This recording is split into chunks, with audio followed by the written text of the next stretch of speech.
Monsieur Ba, le général Oumar Sano a déclaré à cette barre avoir entendu qu'il y avait 157 corps.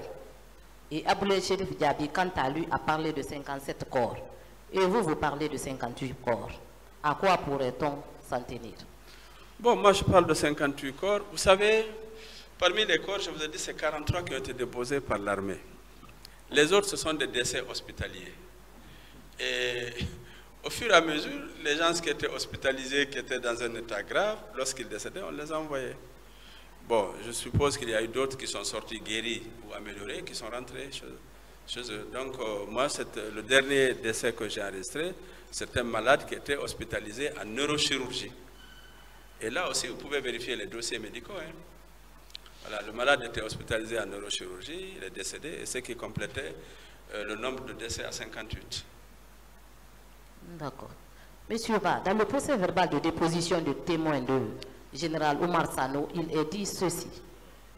Sans tarder, nous avons pris contact avec les hôpitaux de Donka et d'Ignasdine au sujet des blessés et des morts. Car selon la Croix-Rouge, il y avait un déficit de formol pour les besoins de conservation. En présence du ministre de la Santé d'alors, des sollicitations ont été faites envers des pays voisins comme la Côte d'Ivoire, la Sierra Leone, le Sénégal et le Maroc. Le premier s'est offert à venir immédiatement en aide, mais le problème de transport se posait. Comment vous aviez fait pour gérer ces corps en l'absence de ce médicament? Bon, en fait, c'est ce que je vous ai dit également, j'ai répondu à la barre, c'est-à-dire que lorsqu'il y a besoin de formol, moi, j'exprimais le besoin. J'exprimais le besoin par écrit. Et j'adressais à la directrice de l'hôpital Ignasdine, qui l'envoyait directement au ministre de la Santé. Et quelquefois, comme je dis, le ministre de la Santé pouvait m'appeler pour me demander « Ah, professeur, est-ce qu'il y a un problème? Vous avez besoin de quoi ?» Lorsqu'il me pose la question, je lui exprime le besoin et c'est lui qui s'en occupe. Donc, comme je le dis également, il essaie toujours quand même de satisfaire, même si la satisfaction n'était pas totale. Si je demande par exemple 50 ou 100 litres de formol, peut-être je pouvais avoir 30. Et j'étais soulagé, je pouvais gérer les urgences avec ça. Et chaque fois qu'il y avait le besoin, je l'exprimais et il cherchait le formol. Maintenant, où il l'achète, ça, je ne sais pas. D'accord. Monsieur Ba, en tant que médecin légiste, vous aviez fait une gestion professionnelle des corps que vous avez reçus à la morgue de l'hôpital Ignasdine ce jour? Excusez-moi, reprenez s'il vous plaît. Je dis, en tant que médecin légiste, est-ce que vous aviez fait une gestion professionnelle des corps que vous aviez reçus ce jour-là? Une gestion professionnelle. Bon, j'ai géré comme je pouvais le faire. Je pense que gestion professionnelle des corps, c'est-à-dire que la gestion des corps n'est pas une spécialité médico-légale. Ce n'est pas dire que c'est le médecin légiste qui gère les corps. Vous savez que ce sont des morgues hospitalières. Lorsque le premier responsable de la morgue hospitalière peut être même un infirmier, ça peut être un préposé de la morgue, ça peut être un anatomopathologiste dans d'autres pays. Donc la gestion des corps, c'est vraiment la forme réductrice même de l'activité médico-légale. C'est pour cette raison, lorsqu'on m'a appelé pour me dire, on m'a appelé en tant que premier responsable des deux morgues, c'est parce qu'il n'y a pas d'institut de médecine légale. S'il y avait un institut de médecine légale, je n'allais pas m'occuper à gérer les morgues. Les morgues, c'est un service d'appui, un service technique où on réalise les autopsies. Donc si je suis le responsable de ces morgues, on m'a appelé pour certainement aider à avoir de l'espace. Et comme c'est des morts violentes qui sont produites dans un espace public, et éventuellement faire des autopsies et tout ce qui va avec dans le cadre de la procédure pénale. Donc, étant médecin, même si je n'ai pas reçu la réquisition aux fins d'autopsie, j'ai fait mon devoir de médecin légiste et de médecin, tout en restant très prudent, ne pas aller trop loin, comme je l'ai dit, et en violant les dispositions du code pénal, pour ne pas aller faire une autopsie sans avoir la réquisition. Mais le reste, je pouvais le faire. Et je devrais d'ailleurs le faire, c'est ce que j'ai fait. Monsieur Ba, lorsque vous avez vu ces corps dans ces camions, quel était votre état d'âme? Ah, j'étais très choqué. J'étais très choqué, j'étais... Bon, c'est très difficile pour nous, les médecins, de voir des situations comme celle-là. Mais j'ai géré mes émotions, mais c'est très dur. Surtout quand j'ai vu les militaires, au début, descendre les corps. Je savais que, c'est vrai, ce n'est pas le personnel de la santé, mais quand j'ai vu qu'on prenait des corps comme des objets pour les mettre comme ça à terre, comme si c'était des sacs de riz, ça m'a touché, profondément touché.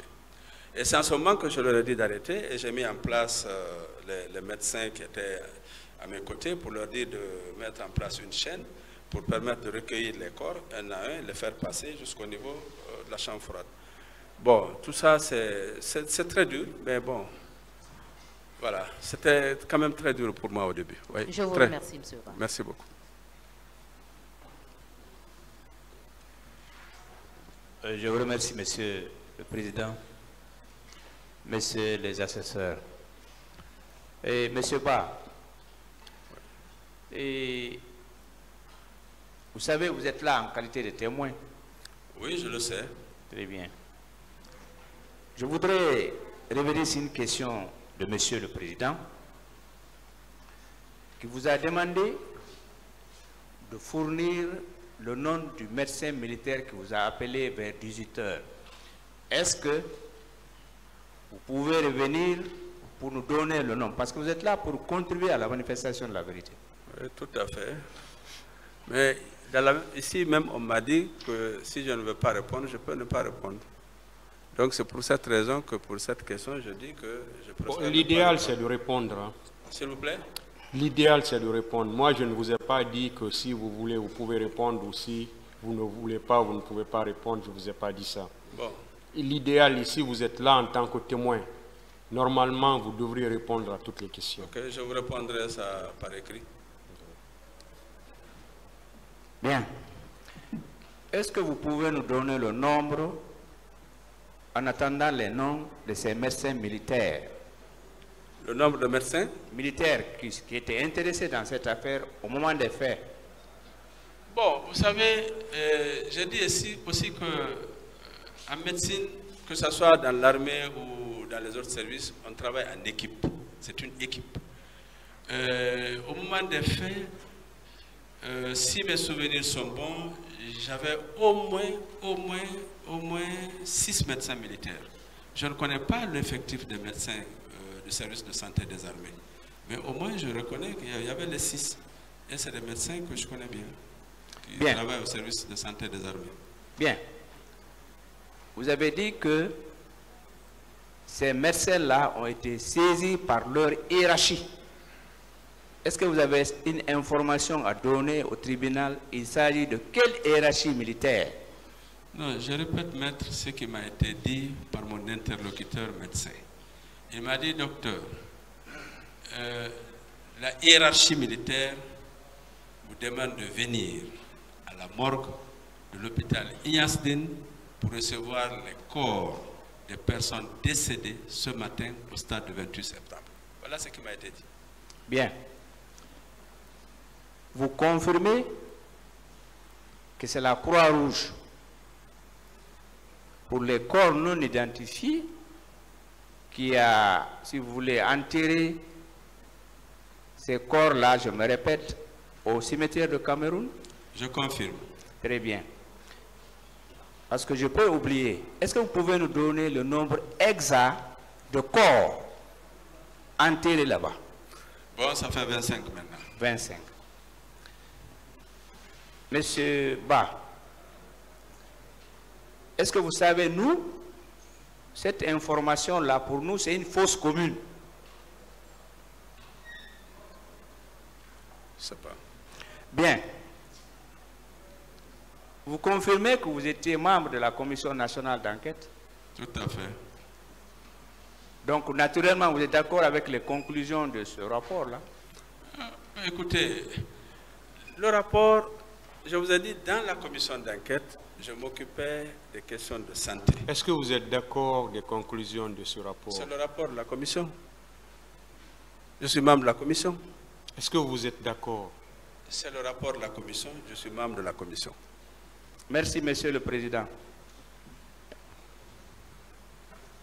Merci, Monsieur le Président. Monsieur Ba, professeur Oui. Ba, en dehors des douilles qui vont certainement aider le tribunal en matière balistique, est-ce que vous aviez pu garder les traces d'ADN que vous avez recueillies? Est-ce qu'elles se trouvent quelque part en ce moment? Non. Les prélèvements, quand je les ai envoyés à Nantes, j'ai laissé les prélèvements. C'est eux maintenant, je ne veux plus récupérer, c'est eux qui ont procédé à l'extraction de l'ADN sur les prélèvements osseux que j'ai déposés, qui ont analysé. Le reste, c'est incinéré. Okay, donc il n'y a aucune possibilité à ce que ces ossements recueillis soient ça reste déposés. comme ça, c'est comme quand ils finissent, ils incinèrent. Okay. Professeur Ba,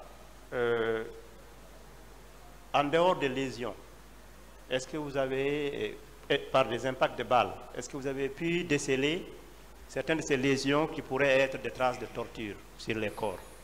Non, je vous ai expliqué les lésions que j'ai retrouvées, qui sont des lésions par arme blanche, qui sont des lésions par arme à feu, et aussi des cas où il n'y a pas de lésions, mais on a trouvé des signes en rapport avec une asphyxie. Mais je n'ai pas retrouvé autres lésions. Une question de compréhension, est-ce que vous pouvez nous dire un peu les rapports que le service de médecine légale, les morgues et autres, avaient avec la Croix-Rouge et le CICR, vos rapports? Bon, c'est des... Vous savez, le CICR, la Croix-Rouge, on collabore dans le cadre de la gestion des corps. C'est-à-dire que c'est comme, bon, regarde, Ebola par exemple, Covid, c'est toujours le CICR ou la Croix-Rouge qui sont occupés de l'enterrement des corps. Et comme les corps sont dans des morgues hospitalières, donc on collabore. Par exemple, pendant la période d'Ebola, il y avait un représentant de la Croix-Rouge à la morgue de l'hôpital Ignassine en permanence et à la morgue de Donka. Donc c'est eux qui gèrent toute la procédure d'enterrement des corps et qui essayent de gérer aussi certaines manipulations des corps parce qu'ils sont formés pour ça. Maintenant, pour le 28 septembre, c'est la même chose. On avait en permanence, en tout cas, la visite des travailleurs de la Croix-Rouge au niveau de la morgue. On était en contact. S'il y avait un problème, par exemple, ils me disent, oui, professeur, on a retrouvé un corps à tel endroit, il est à Donka, il n'y a plus de place, on ramène à Yasdine, ou bien tel est décédé. C'est vraiment cette collaboration qu'il y a entre nous. Mais ils savent, chacun connaît ce qu'il doit faire. Un élément de la Croix-Rouge ou un personnel de la Croix-Rouge ne va pas demander à un médecin légiste d'enterrer un corps. Ils savent que c'est leur travail. Et tout comme je ne vais pas leur demander de me faire un rapport sur les circonstances ou les causes de décès. Donc, ce sont des collaborateurs. Collaborateurs, mais vous êtes d'accord avec moi que ces organismes-là, ce sont des organismes auxiliaires des pouvoirs publics guinéens, n'est-ce pas? Bon, la Croix-Rouge, est-ce que ce n'est pas une ONG? Je ne sais pas. C'est une ONG, c'est auxiliaire, oui. N'est-ce pas? Bon, je ne sais pas. Je sais que c'est une ONG. En tant que tel, donc, les grandes décisions ne peuvent pas être prises par de tels organismes sans avoir l'aval de l'État. Je ne crois pas que ça soit lié à l'État, à la Croix-Rouge. Je crois que c'est une ONG. C'est une organisation non gouvernementale. Mais des décisions, par exemple, pour enterrer des corps en masse dans une fosse commune, pourraient ne pas relever de ces organismes, n'est-ce pas? Mais oui, oui, c'est pas la Croix-Rouge qui prend la décision, mais c'est elle qui exécute. En cette question pour les 25 corps, là, ça est demandé de qui? D'inhumer ces personnes-là dans une fosse commune. Je vous ai dit, le ministre, comment il s'appelle, Poutoubou, M. Sano était présent, les officiers de l'armée étaient présents, les médecins militaires étaient présents. Donc il y avait vraiment la hiérarchie et militaire et civile, parce que l'État était représenté par le gouvernement, par les ministres. Donc si eux ils prennent des décisions, à mon avis, c'est la Croix-Rouge qui l'exécute. Autrement dit, vous ne pourrez pas dire au tribunal qui nommément a... Non, je ne pourrais pas le dire. Tout ce que je pourrais dire au niveau du tribunal, c'est que j'ai vu les corps embarqués dans des camions en direction du cimetière de Cameroun. Ça, je l'ai vu. Okay. Merci, Monsieur le Président. Merci, professeur Ba.